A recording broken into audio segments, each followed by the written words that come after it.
Hello, welcome everyone. This is Spectrum Institute of Physics and আমি তোমাদের physics mentor Sourav sir বলছি। তো এখন যেটির জন্য এই ভিডিওটা বানানো foundation course for class 9 and 10, হ্যাঁ, যেখানে রেগুলার কোর্সের সাথে অ্যাডভান্স 11-12 এর টাচ থাকবে। ঠিক আছে, এখন এই ফাউন্ডেশন জিনিসটা কি বা এটা কিভাবে স্পেশাল আমার করানো ওই কোর্সটা বাকি আর 5টা জিনিস থেকে বা আর 5টা কোর্স থেকে একটু দেখাচ্ছি ব্যাপারটা। বেসিক্যালি কি হয়, ক্লাস 9-10 সময় থাকে অনেক বেশি, কোর্স থাকে অনেক কম। হার্ডলি ফিজিক্সে কয়টা চ্যাপ্টার থাকে? 4টা চ্যাপ্টার, একটা 9 বা 10। পড়া অনেক কম থাকে, সময় থাকে অনেক বেশি টাইম। সেই তুলনায় ঠিক 9-10 পরটাতে যখন তোমরা 11-12 উঠবে তখন কোর্স হয়ে যায় হিউজ। এটা যদি 9-10 সিলেবাস হয়, দেখবে 4টা চ্যাপ্টারে যা ভলিউম এখানে একটা চ্যাপ্টারে সেম ভলিউম। পুরো তোমার সায়েন্স বইটা যেটা এখানে একটা চ্যাপ্টার সেরকম। তো এখানে পড়াটা থাকে অনেক হিউজ, কিন্তু প্রিপারেশন টাইম থাকে অনেক কম।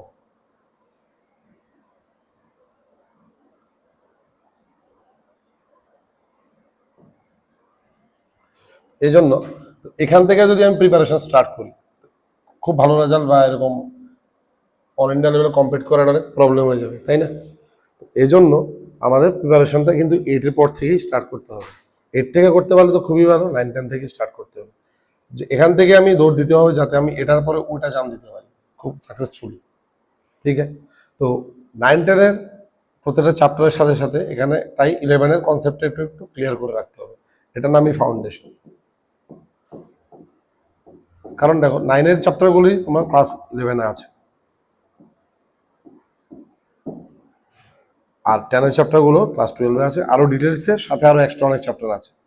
বেসিক্যালি যেমন 9-এ কি আছে? মোশন, ফোর্স, তারপর gravitation, thrust, pressure, Archimedes etcetera, sound. তো ওইগুলো 11-এ আছে। আর 10-এরগুলো যেমন কারেন্ট, ইলেকট্রিসিটি, রে অপটিক্স মানে reflection, human I etcetera etcetera, এগুলো 12-এ আছে। ম্যাগনেটিক্স। তো 9-এর প্রত্যেকটা চ্যাপ্টার পড়ার সাথে সাথে ধরো মোশন, এটাই গিয়ে দেখবে 11-এ হয়ে গেছে।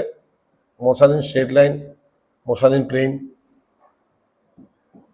অনেক হিউজ। একটা এক্সাম্পল দিচ্ছি, 1D, মোশন ইন 2D মানে মোশন ইন প্লেন, এরকম প্রজেক্টাইল এটসেট্রা এটসেট্রা অনেক কিছু ভাগ হয়ে গেছে। আমি মোশন পড়তে গিয়ে প্রথমেই যদি আমি কাইনেমেটিক্সের মধ্যে গ্রাফের পার্টগুলো করতে গিয়ে এখানে স্লোপের কনসেপ্ট লাগবে। এমনিতে নর্মালি 9-এ তোমরা যখন গ্রাফ পড়বে তখন কিন্তু স্লোপ লাগবে না, কিন্তু যদি তুমি একটু অ্যাডভান্স লেভেলে করতে যাবে, একটু 11-এরটা যদি করে রাখতে চাও, তাহলে তোমার কিন্তু স্লোপের আইডিয়া জানতে হবে। আর স্লোপ মানে কি? ট্রিগোনোমেট্রি লাগবে। তো এইরকম ভাবে ফাউন্ডেশনটা করানো, লাইক প্রত্যেকটা চ্যাপ্টারের সাথে লিঙ্কড 11-এর কনসেপ্ট থাকলে যেটা দরকার, এবং ডাইরেক্ট 11-টা চাপিয়ে দেওয়া না, একদম 9-এর সাথে সাথে যাতে 11-টা বুঝতে পারো ওই রকম ভাবে 11-টা ইজি করে 9-এর লেভেলে নামিয়ে এসে বোঝানো হবে। ঠিক আছে, এবং ট্রিগোনোমেট্রিটা করিয়ে দেওয়া হবে, যেটা তোমরা ক্লাস 10-এ পাবে। এটা আমি 9-এই করিয়ে দেবো, স্লোপ করাতে গিয়ে, গ্রাফ করাতে গিয়ে। তারপর গ্রাফ করাতে গিয়ে আরেকটা জিনিস আমরা দেখবো, যেমন straight line, ellipse, circle, parabola. এগুলো কিন্তু এত ডিটেলস 9-এ লাগবে না, কিন্তু 11-এ লাগে। এগুলো একটা অ্যাডভান্স লেভেলে করিয়ে রাখলাম, তাহলে অনেক সুবিধা হবে। ফিউচার 11-এ যখন উঠবে তখন কোনো অসুবিধা হবে না।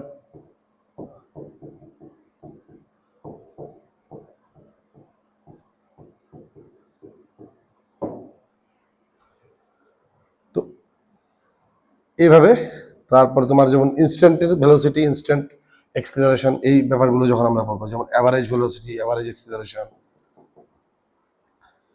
Instant velocity, instant acceleration etcetera terms, ওখানে কি লাগবে? ক্যালকুলাস। ক্যালকুলাসটা তো তোমরা পাবে 11-এর লাস্টে গিয়ে, ম্যাথমেটিক্সে পাবে, কিন্তু ফিজিক্সের জন্য তখন আমি 9-এ থাকতে একটু একটু করিয়ে দেবো 9-এর লাস্টের দিকে। এইভাবে আমরা বলতে চাইছি যে বেসিক্যালি অন্যখানে কি হয়, তো শুধু অ্যাডভান্সটা করানো হয়, অনেকখানে শুধু অ্যাডভান্স করানো হয়, না হলে শুধু স্কুল সিলেবাস করানো, যে কোনো একটা, দুটো একসাথে করানো হয় না, মানে মিলিয়ে করানো হয় না, একটা গ্যাপ থেকে যায়। আমার যদি স্কুল সিলেবাসটা আগে বেসিক কোর্সে পড়াটা না পড়ে আমি ডিরেক্ট অ্যাডভান্সটা করতে চাই, মাথায় ঢুকবে না। তো হ্যাঁ, আবার শুধু স্কুল সিলেবাস করলেও হবে না, কারণ এত হিউজ টাইমে আমি যদি মাত্রই কয়েকটা চ্যাপ্টার প্রিপেয়ার করি, তাহলে আমার 11-12-এর জন্য অনেক ক্ষতি হয়ে যাবে। আগে থাকতে প্রিপারেশন নেওয়াটা বেটার। এই কারণে এই যে মাঝখানে যে গ্যাপটা, এটা আমি দূর করব। আমি একসাথে স্কুল সিলেবাসটাও তোমাদের করাবো, একদম স্কুল রেজাল্ট মার্কস, বোর্ডের মার্কস এগুলোর কথা মাথায় রেখে মেইন স্কুলের সিলেবাস, বেসিক কনসেপ্ট এগুলো আগে ক্লিয়ার করা হবে। সাথে সাথে প্রত্যেকটা চ্যাপ্টারের 9 হলে 11-এর যে রিলেটেড কনসেপ্ট এগুলো ক্লিয়ার করা হবে, একদম 9-এর মতো করে ইজি করে সময় নিয়ে। এজন্য তোমাদের থাকবে উইকলি 2 ডেজ করে, অন্যখানে উইকলি জেনারেলি 1 ডেজ থাকে, কারণ 2 ডেজ ওর জন্যই একদিন কোর্সে পড়া আরেকদিন অ্যাডভান্সড, এবং রিলেটেড ভাবে পড়ানো হবে। এমন না যে একটা চ্যাপ্টার শেষ কোর্সে পড়াগুলো বা চ্যাপ্টারগুলো শেষ করে পরে আলাদা করে অ্যাডভান্স পড়ানো হবে, এমনও না। প্রত্যেকটা চ্যাপ্টার পড়তে পড়তে যে টপিকগুলো 9-এর, যেগুলো 11-এর সাথে লিঙ্কড আছে, ওইগুলো আবার 11 থেকে একটু ওই কনটেক্সট টেনে করাবো। যেমন এক্সাম্পল দিলাম মোশনের মধ্যে কাইনেমেটিক্স করতে গেলে গ্রাফ লাগবে, তখন গ্রাফের মধ্যে গিয়ে একটু details straight line, ellipse, circle, parabola সবগুলো আমরা জেনে নেব, কি কি ফর্ম আছে এদের। তারপর যেমন স্লোপের কনসেপ্ট করতে গেলে ট্রিগোনোমেট্রিটা শিখে নেব, আবার ইনস্ট্যান্ট ভেলোসিটি এক্সেলারেশন করতে গেলে ক্যালকুলাসটা শিখিয়ে দেবো, এরকম ভাবে আমরা এগোবো। তারপর যেমন নেক্সট মনে করো 9-এরটা কথা বলছি, ফোর্স করতে গেলে, এবার ফোর্স তো generally first law, second law, third law, inertia etcetera জিনিস নিয়ে আছে। এখন তুমি যদি একটু ডিটেলস পড়তে চাও তাহলে ফ্রি বডি ডায়াগ্রাম জানতে লাগবে, ইনার্শিয়াল, নন ইনার্শিয়াল ফ্রেম এটসেট্রা। তো এগুলোর আইডিয়াও দেওয়া হবে, যেহেতু এগুলো 11-এ আছে, মানে ওই রিলেটেড নর্মাল পড়াটা পড়িয়ে তারপরে এই এক্সট্রা গুলো করানো হবে। এইভাবে তোমাদেরকে প্রিপেয়ার করে তোলা হবে ফর 11-12, যাতে তোমার তখন গিয়ে ওই নিট যেই এক্সাম আছে এগুলো, প্লাস 9-10-এ থাকতে অনেক কম্পিটিটিভ এক্সাম আছে like NTSC, NSO, IMO etcetera, এগুলোর জন্য ফুল ফ্লেজ প্রিপারেশন করানো হবে। ঠিক আছে, তাহলে আমার কি হচ্ছে ব্যাপারটা, এরকম ভাবে পড়লে প্রত্যেকটা চ্যাপ্টার, আমি জাস্ট একটা দুইটা চ্যাপ্টার এক্সাম্পল দিয়ে বললাম। সিমিলারলি আমরা যদি ক্লাস 10 একটা চ্যাপ্টার ধরি, মনে করো সেই রিফ্লেকশন,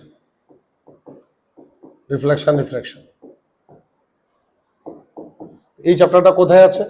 ক্লাস 12।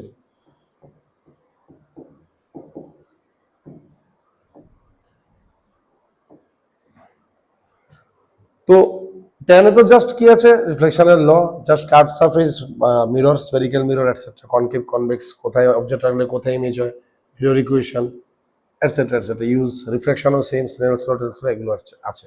কিন্তু আমরা যেরকম করব, স্ফেরিক্যাল মিরর আগে প্লেন মিররের ব্যাপারটা আছে, ওটা কিন্তু ডিটেলস ভাবে ক্লাস 10-এ নেই, 12-এ আছে। আবার প্লেন মিররের মধ্যে অবজেক্ট ইমেজের সাইজ, অবজেক্ট ইমেজের ভেলোসিটি, এই কোশ্চেনগুলো হামেশা এন্ট্রান্স এসে থাকে 11-12-এ, বা বিভিন্ন অলিম্পিয়াড এক্সামও আসে। তো ওই 11-12-এর কনসেপ্টটা একটু একটু ঢুকিয়ে দেওয়া হবে। প্লাস স্ফেরিক্যাল মিররেরও অনেক ব্যাপার আছে, aperture, object size, image size, object speed, image speed etcetera. রিফ্লেকশনের মধ্যে অনেকটা সেরকমই, লেন্সের অনেক advance concept, lens maker formula, লেন্সের পাওয়ার, প্রিজমের ডেভিয়েশন, অনেকগুলো জিনিসই আছে যেগুলো 10-এ কম আছে, যেগুলো 12-এ অনেক ইন ডিটেলস আছে। তো এগুলো আমরা এরকম ভাবে করাবো। তারপর কারেন্ট ইলেকট্রিসিটি মনে করো, ওটার মধ্যে যেমন ইলেকট্রোস্ট্যাটিক্স নেই ক্লাস 10-এ, ঠিক আছে, প্রথমেই current, rate of flow of charge, এই জিনিসগুলো আছে। আমি যদি প্রথমে একটু চার্জের ব্যাপারটা জেনে নিই, what is charge, properties of charge, চার্জের মধ্যে যে ফোর্সগুলো, একটা চার্জ আরেকটা চার্জকে কি করে ফোর্স দেয়, কুলম্বস ল এটসেট্রা, এগুলো একটু আইডিয়া করে নিই। তারপর পোটেনশিয়াল, এই কনসেপ্টগুলো জেনে নিই, যেগুলো আমার 12-এ প্রথমেই আছে। 12-এ এই জিনিসটাই দুটো চ্যাপ্টারের ভাগ আছে, একটা হচ্ছে ইলেকট্রোস্ট্যাটিক্স, একটা কারেন্ট ইলেকট্রিসিটি।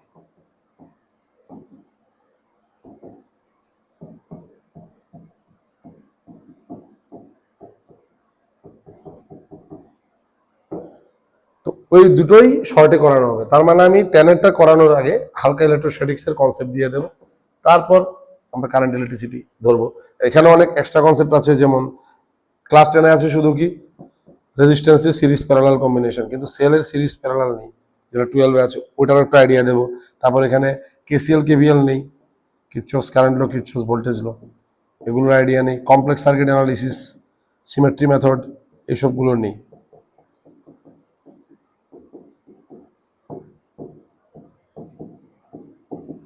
তো এগুলো ওই 12-এর থেকে এনে একদম 10 স্ট্যান্ডার্ডে করে বুঝিয়ে দেওয়া হবে তোমাদের, ঠিক আছে।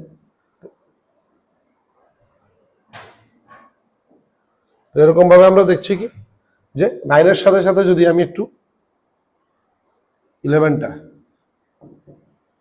রিলেটেড চ্যাপ্টারগুলো তৈরি করে রাখি, আর 10-এর সাথে সাথে 12টা তৈরি করে রাখি, তাহলে আমার ফিউচারে নেট যেই অনেকটা ফাউন্ডেশন তৈরি হয়ে গেল 9-10-ই, যাতে আমার 11-12-এ জাস্ট এগুলো কি মনে হবে যেন রিভিশন হচ্ছে, আগের জিনিসগুলো আবার রিভাইজ করছি, এটাই মেইন দরকার। যত বেশি তোমার রিভাইজ হবে তত তুমি অন্যদের থেকে এগিয়ে থাকবে, তত ভালো রেজাল্ট করবে। আর সাথে 9-10 বিভিন্ন প্যারালাল যেসব কম্পিটিটিভ এক্সাম, যেগুলো সিলেবাস অনেকটা 11-12 মতোই, মানে পড়ছো 9-10 কিন্তু একটু 11-12 টাচ থাকবে। তো এই জন্য আমার এগুলো এইভাবে পড়া দরকার। যেমন এনএসও, আইএমও, এটসেট্রা, এনটিএসসি, এইগুলো কভার করা হবে। এটা হচ্ছে আমার মেইন স্টাডি মডেলটা বা পড়ানোর মডেলটা হবে। তো বেসিক্যালি আমরা তো শুরু করে দিয়েছি এপ্রিল থেকে পড়ানো, বিকজ 9-10 এপ্রিল থেকে স্টার্ট হয়ে গেছে। এখন চলছে জুন মাস। এখন যদি তোমরা আসো, এপ্রিল মেতে যেগুলো হয়েছে এগুলো আলাদা টাইম দিয়ে, ভিডিও আছে দিয়ে দেওয়া হবে, প্লাস আলাদা টাইমে এগুলো যদি আবার দরকার হয় যে ভিডিও দেখে ক্লিয়ার হয়নি আরেকবার অফলাইনে করতে হবে, এগুলো করিয়ে দেওয়া হবে রিভিশন বেস দিয়ে। ঠিক আছে? আর রানিং যে চ্যাপ্টার চলছে ওটা থেকে জয়েন করতে পারবে তোমরা। তাই এটাই বলছিলাম। তো এখানে প্রত্যেকটা টপিকের ডিপ কনসেপচুয়াল অ্যানালিসিস প্রত্যেকটা টপিকের হবে। একদম কোর্স স্টাডিটা মাথায় রেখে, অবভিয়াসলি আগে কোর্স, তারপর অ্যাডভান্স, ডিরেক্ট অ্যাডভান্স। ওটাই লেখা আছে যে মেইন কোর্সটা পড়তে পড়তে সাথে সাথে রিলেটেড অ্যাডভান্স টপিক করলাম। তারপর এতে করে কি হবে, বিভিন্ন কম্পিটিটিভ এক্সাম, অলিম্পিয়াড এগুলো হয়ে যাবে তোমাদের, প্লাস 11-12 ফিউচার প্রিপারেশনও হয়ে যাবে। আর একদম রেজাল্টের কথা, সবার আগে স্কুল রেজাল্ট, এটার কথা মাথায় রেখেই পড়ানো হবে। তো এই জন্য নিয়মিত নোটস, তোমাদের MCQ question bank, numerical question bank, study notes, everything printed materials দেওয়া হবে। প্লাস রেগুলার টেস্ট থাকবে, subjective, objective test, part test, cumulative test, full test. আর বোর্ডের আগে তো ফুল সাবজেক্টিভ টেস্ট হবে, তখন তার এমসিকিউ টেস্ট দিয়ে লাভ নেই। আর এমসিকিউ টেস্টগুলো থাকবে ওই কম্পিটিটিভ এক্সামগুলোর জন্য। তো এইভাবে তোমাদের 9-10 একটা ফুল ফ্লেজ প্রিপারেশন এখানে পেয়ে যাবে, একদম কমপ্লিট প্রিপারেশন। অন্যখানে এরকম কমপ্লিট হবে না, কারণ কোথাও বোর্ডের পার্টটাও করানো হয়, কোথাও শুধু অ্যাডভান্স করানো হয়। এখানে নর্মাল স্কুলের পার্টটা, কোর্সের পার্টটা, প্লাস 11-12 পার্টও এরকম ভাবে করানো হবে। তাতে একটা কমপ্লিট প্যাকেজ তোমরা পেয়ে যাবে। ঠিক আছে? তো আর দেরি না করে তোমরা যদি চাও ইন্টারেস্টেড জয়েন করতে পারো, অনেক বেনিফিটেড হবে। আর পরে জয়েন করলে বললামই তো, আগের যেগুলো আছে এগুলো রিভাইজ করে দেওয়া হবে। Okay, so best of luck for everyone.